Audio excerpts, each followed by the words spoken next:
Siya si Mary June, dalagang maganda. Malayang nagagawa ang gusto niya. Pero tila may panganib na puputol sa kanyang mga pangarap.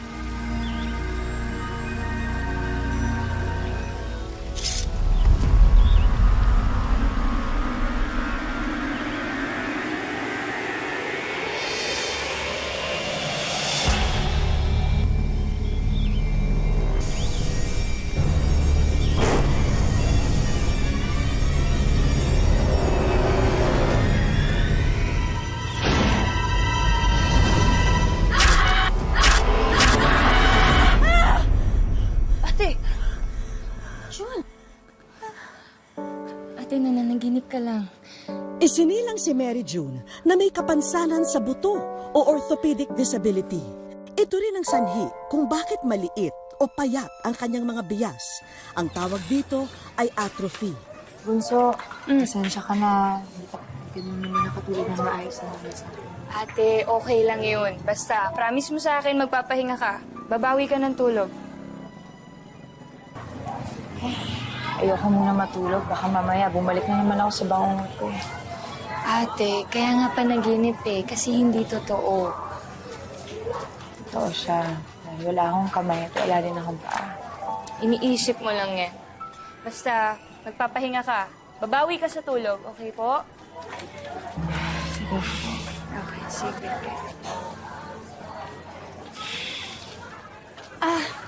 Hinihintay niyo ba si Arian? Sandali lang, ha? Oh, andyan na yung kaklase mo, Arian. Sige ate, aalis na ako Una na po ako. Teka muna, sandali. Matanong ko lang. Ba't parang iba yata yung tingin ng lalaki sa'yo, ha? Ba't parang... Ano ba yan? May ibig sabihin ba yan? Ate, wala. Wala pa akong planong ganyan. Ay, naku, huwag kang magsasalita ng tapos.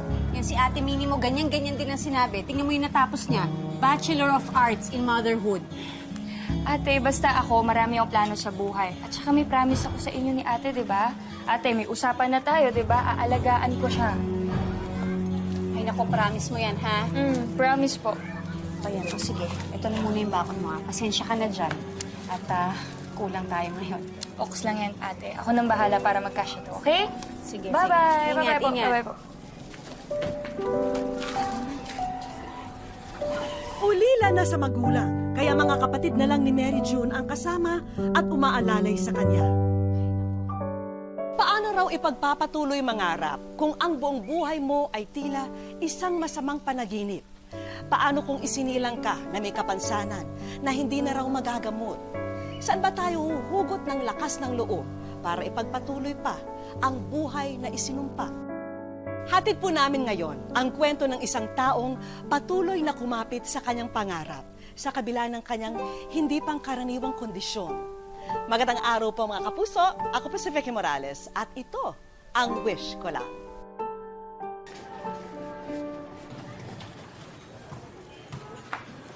Arian, sigurado ka ba dito? Umuwi na lang tayo. Sige na, ate. Matagal ka nang hindi nakakalabas ng bahay, Para paminsan-minsan naman, paaraw ka. Excuse me, makikiraan lang kami. Excuse me. Ate, bakit yun ang itsura niya? Parang pakpak ng manok yung kamay niya, no? Bak, bak, bak, bak, pakpak ng manok. Bak, bak, bak, bak, pakpak ng manok. Hoy kayo, magsitigil nga kayo. Susumbong ko kayo sa nanay niyo. Umuwi na nga kayo. Bak, bak, bak, bak, tayo dito. pakpak ng manok. Ate! Ate! Ate June! Ate! Tulong! Tulungan niyo kami! Saklolo! Tulungan niyo kami! Tulong! Tulungan niyo kami!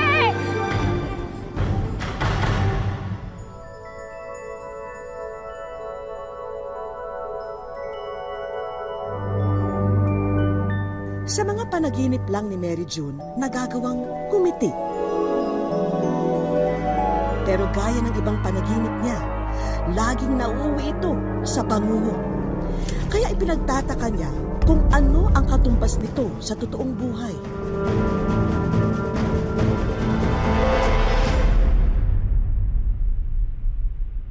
June? nagising ka. Nag-aalala kami sa'yo. Ate. Oh, Arian. Tawag ka. Ate, sorry. Sorry kasi kasalanan ko to eh. Kundi dahil sa akin, hindi ka mauuntog. Yan, wala kang kasalanan. May kasalanan yung mga batang yun. Sila yung nanunukso. Ako, pag nakita ko yung mga yun. Arian, wala kang kasalanan. Tama yung ate mo.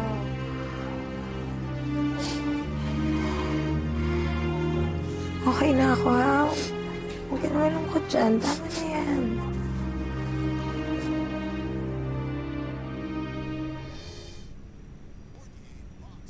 Oh, anong ginagawa mo? Tanghali na, dapat nasa eskwelahan ka. Uy, ano nangyari? May sakit ka ba? Oh, anong nangyari? Pinatigil ko na muna siya sa pag-aaral.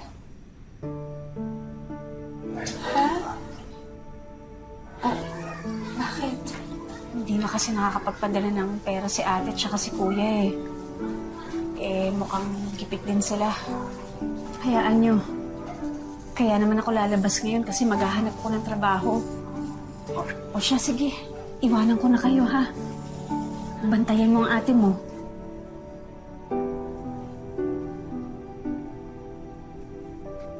Arian. Sorry, kasalanan ko to. Iyak ka na naman, ate. Sinisisi mo na naman yung sarili mo eh. Nagkataon lang na wala napadala sila kuya. Nagipit din sila dun. Gusto ko nga maghanap ng trabaho eh. Kaya lang... Kaya lang wala akong kasama dito.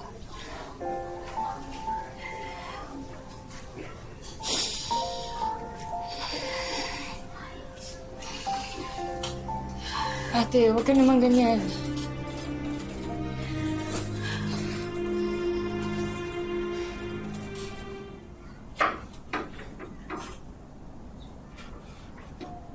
Tulungan na kita dyan, ate. Hindi na, kaya ko na to. Kaya ko naman tumulong eh. June, kaya ko na to. Kaya ko naman tumulong, ate.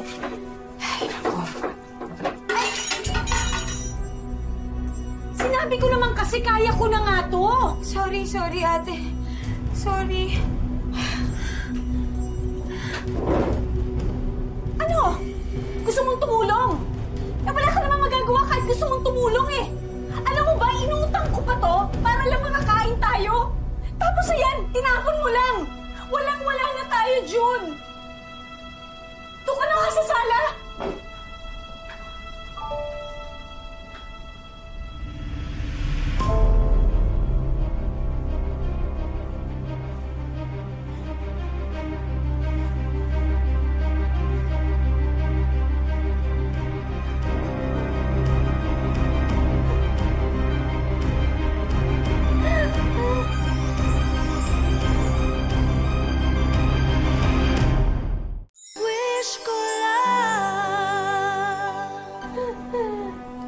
Ate? Ate June, Ate Maribel. Oh. Ano nangyari dito? Oh, Arian. Ba't ngayon ka lang? May magandang balita po ako sa inyo. Naku ate, di ba dapat magkikita lang talaga kami? Pero nakitawag ako sa kanila. Sino tinawagan mo? Si Kuya Jomar po. Si Jomar? O, kumusta na daw sila? Okay naman daw po sila at nakaluwag-luwag na rin daw po sila. Kaya bukas na bukas po makakapagdala po sila ng pera sa atin. Talaga? Naku, may pantawid na rin tayo kahit paano habang pumapasok ako sa trabaho. June, pasensya ka na. Hindi ko sinasadya. Nagpadala kasi ako sa galit ko eh. I'm sorry. Pasensya ka na din, ate. Sorry, ha. Ganito yata talaga pag hirap eh. dapat pala talaga hindi tayo mawalan ng pag-asa. Sa susunod, hindi na ako magpapadala sa emosyon ko.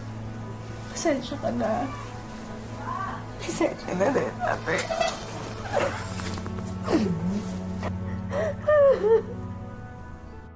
Mula ng isilang hanggang sa magkaisip, pakiramdam ni Mary June na pahirap siya sa kanyang pamilya.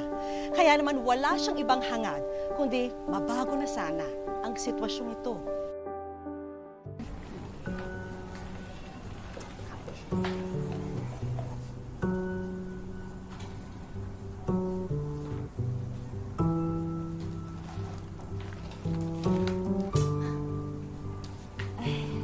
Wow, ate, ang ganda naman ng gawa mo.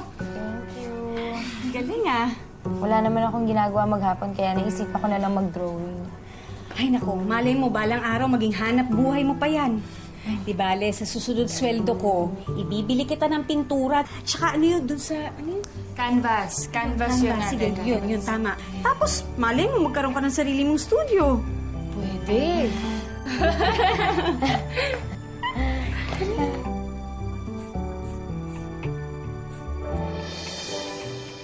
Natuklasan ni Mary June na may talento pala siyang maaring ipamahagi. Ate June, napakaganda ng paintings mo. Sobrang nakaka-proud. Salamat. Hello po. I love your paintings po talaga. Salamat. Pero ang pangamba niya, may puwang ba ang mga obra niya sa panlasa ng iba?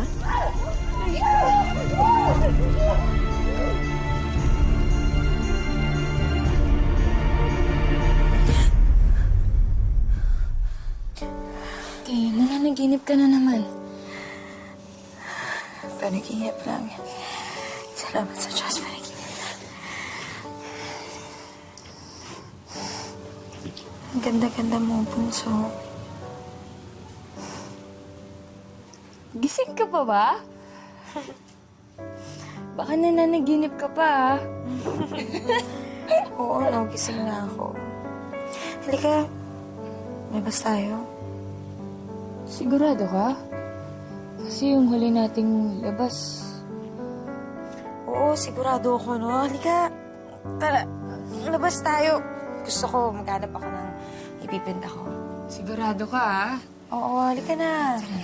Sige, sige. Okay ka lang ba, ate? Oo, okay lang ako. Hindi ka ba apektado sa kanila? Hindi, no? Kita mo naman ang swerte-swerte ko. May mga kapatid ako nag-aalaga sa akin at nagmamahal sa akin. Tingnan mo naman, no? Ang ganda-ganda na nagtutulak ng wheelchair ko.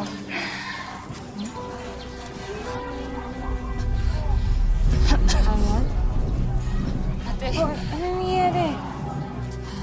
Okay ka lang, Arian? Uy! Tulong!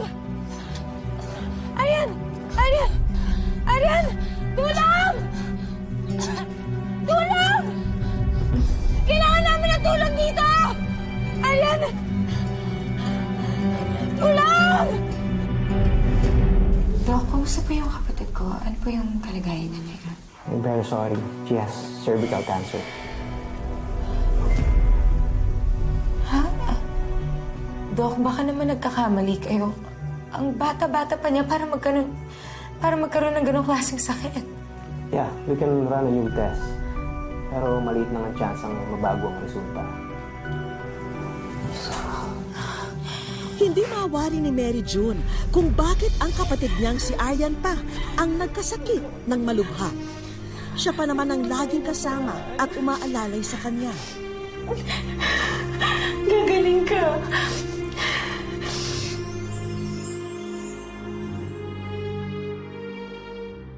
Wish ko lang. Aryan? Kain ka muna, oh. hindi ako gutom, ate. Aryan, huwag ka ganyan. Kailangan mo kumain para magpalakas ka. Mamaya na lang po. Naalala mo ba nung na-depress ako? Yung kanin at asin lang yung kinakain natin. Tapos na-aksidente pa ako. Naalala mo ba yan? muntik na ako magpakamatay nun. Naisip ko kasi na wala nang kinabukasan para sa isang taong katulad ko. Tapos pabigat pa ako sa inyong mga kapatid ko. Kaya, kumuha ako ng kutsilyo. Hawak-hawak ng dalawang kamay ko. Pero hindi ko rin natuloy. Alam mo kung bakit? Ate? Kasi pumasok ka. May dala kang magandang balita. Sa pagpasok mo ngayon, naisip ko, may mga tao pa pala nagmamahal sa akin. Hindi ako nagpakamatay dahil naisip ko naman na hindi lang sa akin yung buhay ko. Kung hindi sa inyo lahat na nagmamahal sa akin. Kaya dapat lumaban ka.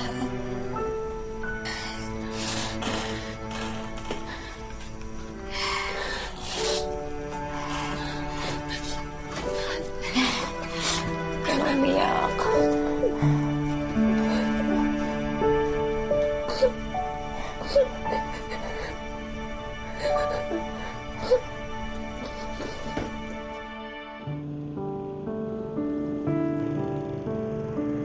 Isang dekada na rin ang lumipas mula nang malampasan ni na Mary June ang mga mabibigat na unos sa kanilang pamilya.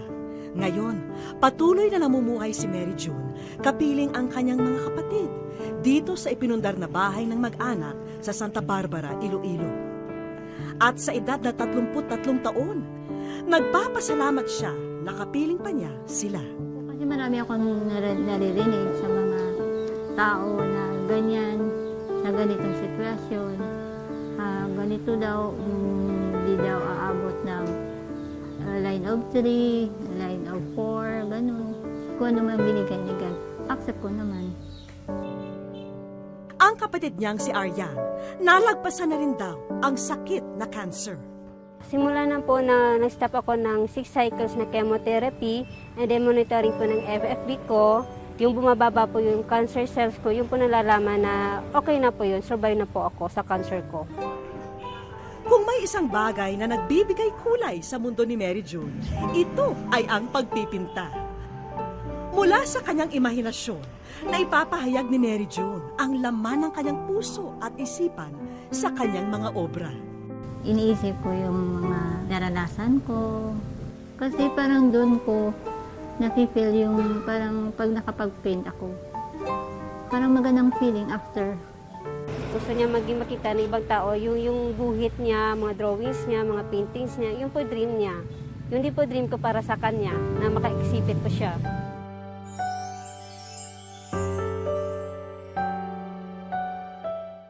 Sa aming pagbabalik. Hi, Mary June! Hello! Wow! Na-meet na rin kita sa wakas! Wish ko lang! Isang magandang umaga ang babati ngayon kay Mary June. Wala siyang ideya na personal naming tutuparin ang hiling ni Aryan para sa kanya. Nandito po tayo ngayon sa Santa Barbara, Iloilo at handa na po tayo para sorpresahin si Mary June dito mismo sa kanyang bahay. Tara!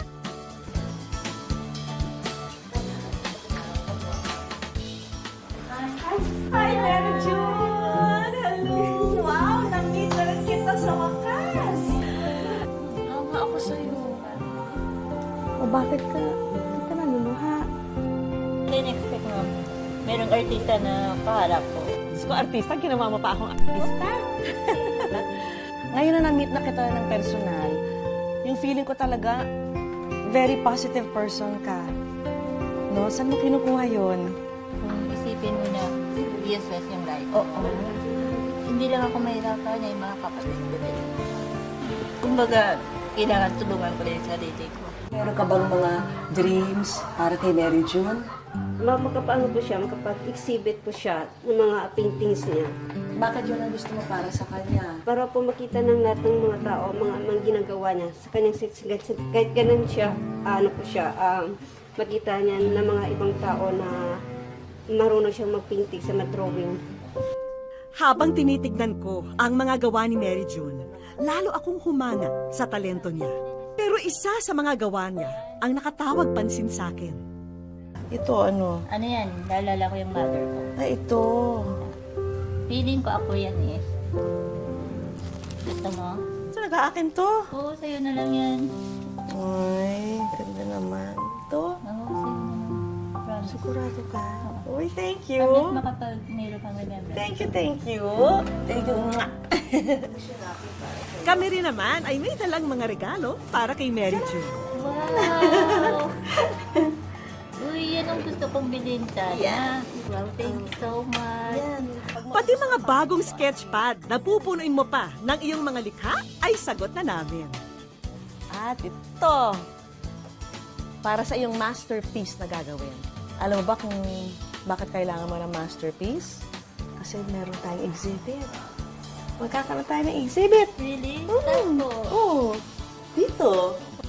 At may pagkilala rin mula sa samahan ng mga artist na hinahangaan ng ating bida. Guhit Pinas presents the Certificate of Recognition to Mary June Solitana for showing exceptional courage in facing hardships and conquering life through art despite her disability. She's a living proof of the power of art to make a difference in a person's life. Signed, Rodman Papros. Ay, Sister Rodman. Guhit Pinas. Meron pa ako ibibigay. Kilala mo ba kung ano to? Ano po yan? Ticket yan para sa Guhit Pinas Annual National Convention. Siyempre, sagot na namin ang airfare mo at lodging mo pagdating mo doon.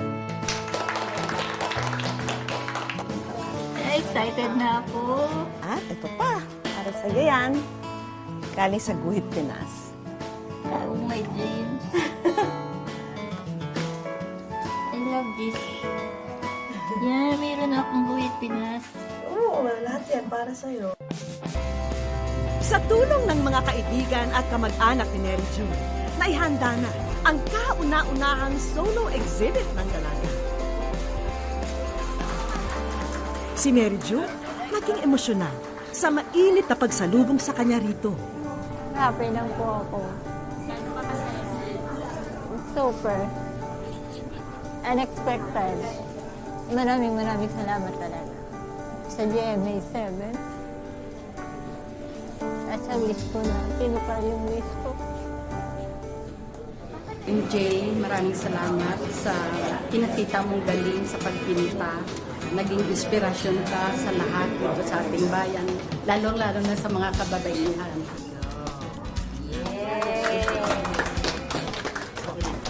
Ang mga obra sa exhibit na ito ay kabuuan daw ng mga pinagdaanan ni Mary June. Yung mga inspiration ko at lahat ng mga emotion ko, andyan lahat. Hindi ko man masabi sa family ko. Binubuhos ko sa kwenta.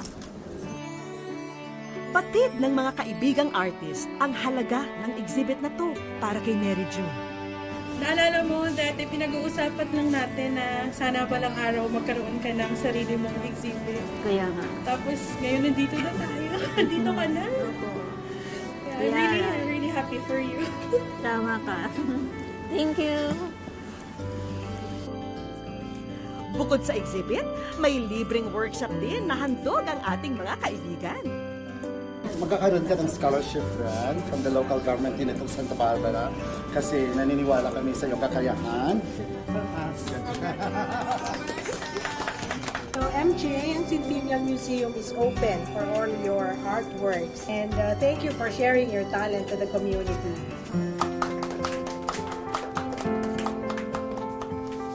Sa tulong ng kanyang pamilya, mga kapatid at mga kaibigan, lalong napapalago ni Mary June ang kanyang kakayahan at talento.